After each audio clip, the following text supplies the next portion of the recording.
여러분, 평소처럼 매일 출퇴근하는 평범한 도로가 있습니다. 매일 아침 아무 생각 없이 지나다니던 그 길이었죠. 그런데 어느 날 갑자기 정부에서 이런 공고를 내겁니다.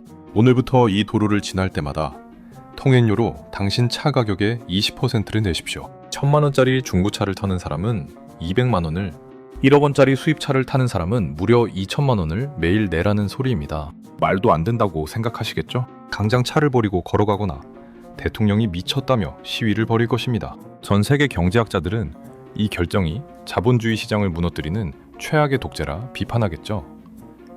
그런데 이 비현실적이고 황당하기 짝이 없는 시나리오가 전 세계 경제의 숨통이라 불리는 가장 거대한 바다 한가운데서 실제로 벌어졌습니다. 발언의 주인공은 바로 세계 금융과 군사의 심장, 미국의 대통령 도널드 트럼프였습니다. 그는 백악관 집무실에서 단 몇 줄의 성명서와 소셜미디어를 통해 선언했습니다. 우리는 더 이상 공짜로 다른 나라의 석유를 지켜주지 않는다. 오늘 이 시간부로 세계에서 가장 위험한 바닷길인 호르무즈 해협을 통과하는 모든 상선에 화물 가치의 20%를 통행세로 징수하겠다.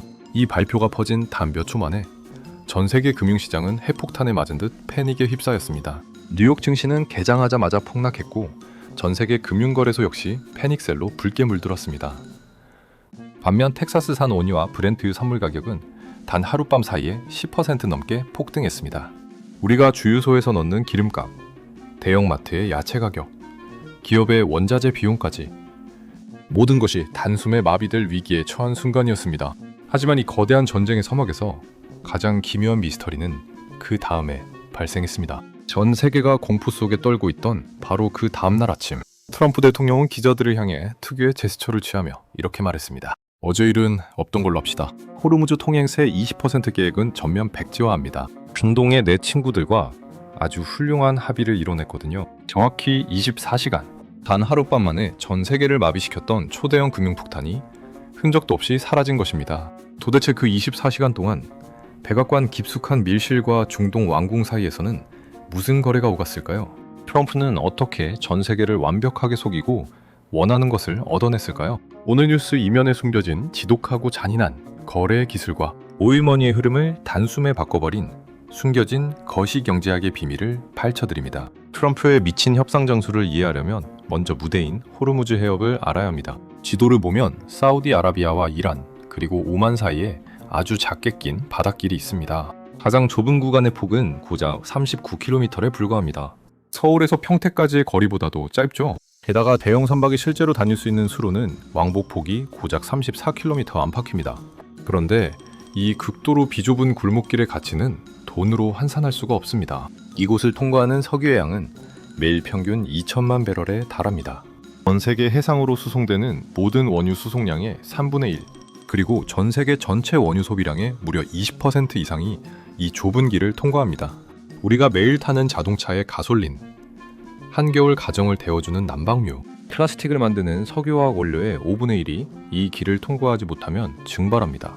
특히 에너지 자립도가 낮고 중동 의존도가 높은 아시아 국가들에게는 목숨줄과 같습니다. 한국이 수입하는 원유의 약 70%에서 80%, 일본의 80%에서 90%가 이 해협을 통과해야만 합니다. 만약 이 해협이 단 일주일만 봉쇄된다면 어떻게 될까요? 공장의 기계들이 멈춰서고 발전소가 가동을 중단하며 물가는 상상 초월로 폭등합니다. 역사학자들은 호르무즈 해협이 영구 봉쇄된다면 제3차 세계대전의 시작을 의미한다고 경고합니다. 그렇다면 이토록 중요한 골목길의 안전은 누가 지켜왔을까요? 아이러니하게도 지난 수십 년 동안 무상 수호천사를 자처해온 것은 미국이었습니다. 미국은 매년 천문학적인 국방비를 쏟아부으며 중동 바다의 해군 제5함대를 주주시키고 있습니다. 거대한 항공모함들이 길목을 지키며 불법 테러나 해적 행위가 일어나지 못하게 통제해왔죠. 미국이 비용을 들여 지켜준 덕분에 전 세계는 아무런 통행료도 내지 않고 석유를 실어 날랐습니다. 한국도, 일본도, 심지어 경쟁국인 중국조차도 미국의 군사력 우산 아래에서 공짜 안보를 누렸죠. 하지만 이 당연해 보였던 국제 질서의 판을 송두리째 뒤흔든 인물이 등장합니다. 바로 돈의 논리로 세상을 바라보는 비즈니스맨 도널드 트럼프였습니다. 우리는 도널드 트럼프라는 인물을 단순한 정치인으로 해석해서는 안 됩니다. 그는 평생 뉴욕의 냉혹한 부동산 시장에서 뼈가 굵은 거래 전문가입니다. 그의 인생 철학을 관통하는 책, 거래의 기술을 보면 그가 세상을 어떻게 지배하는지 보입니다. 그에게 국가 안보나 동맹, 평화라는 단어는 고상한 도덕책의 껍데기에 불과합니다. 트럼프의 머릿속에는 단 두 가지만 존재합니다. 비용과 수익, 즉 안보조차도 사고 팔 수 있는 하나의 비즈니스 상품이라는 뜻입니다. 트럼프 대통령이 백악관에서 호르무즈 해협에 대한 브리핑을 받을 때 그의 눈에 들어온 것은 미군이 그 바다를 지키기 위해 지출하는 국방비 청구서뿐이었습니다. 왜 우리가 매년 엄청난 세금을 써가며 남의 나라 석유가 다니는 길을 공짜로 지켜줘야지? 한국, 일본, 중국은 미군 덕분에 공짜로 기름을 들여와서 떼돈을 벌고 있는데 말이야. 실제로 트럼프 대통령은 임기 내내 동맹국들을 향해 집요하게 방위비 증액을 요구했습니다. 그런 그에게 아무런 제약 없이 공짜로 이용되고 있던 호르무즈 해협은 가장 매력적인 사냥감이었습니다. 게다가 미국은 이제 더 이상 중동 석유에 목줄이 잡힌 국가가 아닙니다. 셰일 혁명 덕분에 미국은 사우디와 러시아를 제치고 세계 최대의 산유국이 되었습니다. 중동에 기름이 없어도 미국 경제는 아무런 타격을 받지 않고 잘 굴러간다는 뜻입니다. 미국의 에너지 자립도가 100%를 넘어서자 트럼프의 계산은 더욱 대담해졌습니다.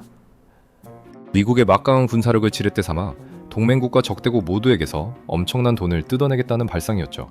그리고 마침내 시장을 뒤흔들 역사적인 미끼 20% 호르무즈 통행세 부과안을 세상에 던집니다.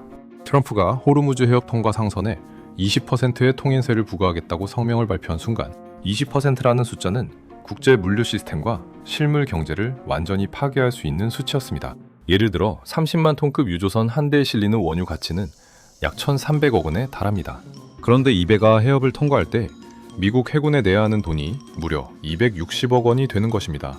배 한 척이 지나갈 때마다 수백억 원의 현금을 통행세로 내라니 사형선고와 같았습니다. 해운사들은 비명을 지르며 선박 운항을 잠정 중단하기 시작했습니다. 유조선들이 멈춰서자 공급망 붕괴 우려로 시장은 미쳐 날뛰기 시작했습니다. 국제유가는 단 몇 시간 만에 배럴당 80달러에서 90달러를 돌파하고 100달러를 향해 폭주했습니다. 유가 폭등은 항공사, 해운사, 제조업체들의 비용 상승과 주가 폭락으로 이어졌습니다. 여기에 이란 역시 미국이 해적 행위를 하고 있다며 기뢰를 매설하겠다고 맞불을 놓았습니다. 군사적 충돌 가능성까지 치솟자 자본은 안전자산인 달러와 금으로 몰렸고 원화 가치는 급락했습니다. 정부 기관들은 비상대책회의를 소집하고 국가 비축유 방출 검토에 착수했습니다. 전 세계가 공포에 떨며 대공황의 위기를 직감하던 바로 그 밤 백악관 외교 라인의 한 라인은 각국 정상들과 거대 정유사 CEO들의 전화로 불이 났습니다. 모두가 백악관에 싹싹 빌며 사태 해결을 애원하던 그 순간 트럼프 대통령은 백악관 집무실 소파에 앉아 만족스러운 미소를 지으며 전화를 받고 있었습니다. 그리고 정확히 24시간 뒤 믿기 힘든 반전이 일어났습니다. 트럼프가 던진 20% 통행세 폭탄에 가장 소스라치게 놀란 자들은 누구였을까요?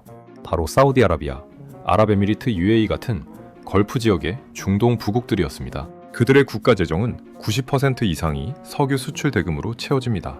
미국이 통행세를 매겨 유조선들이 들어오지 않는다면 그들의 석유 수출길은 막힙니다. 게다가 미군이 철수하면 앙숙 이란이 호르무즈 해협 전체를 흔들게 될 것이 뻔했습니다. 중동의 왕조 자체가 붕괴할 수도 있는 실존적 위기였습니다. 결국 걸프의 왕세자들은 다급하게 미국의 한라인을 두드렸습니다. 원하는 게 뭡니까? 무엇이든 줄 테니 제발 그 통행세 카드만은 거두어 주십시오. 도널드 트럼프가 진정으로 원했던 판이 바로 여기서 완성되었습니다. 그는 애초에 번거롭게 바다 위에서 배마다 통행세를 거둘 생각이 전혀 없었습니다. 그것은 국제법적 논란만 키우고 미군에게도 엄청난 행정적, 군사적 부담을 주기 때문입니다. 트럼프가 노린 진짜 미끼는 중동의 압도적인 오일머니를 미국 본토로 유치하는 것이었습니다. 트럼프는 중동의 군주들에게 아주 단순하고 잔인한 제안을 던졌습니다. 통행세를 내며 평생 불안하게 살래? 아니면 그 돈을 미국 공장에 투자해서 우리와 손잡을래? 선택의 여지가 없었던 사우디와 UAE는 즉각 무릎을 꿇었습니다.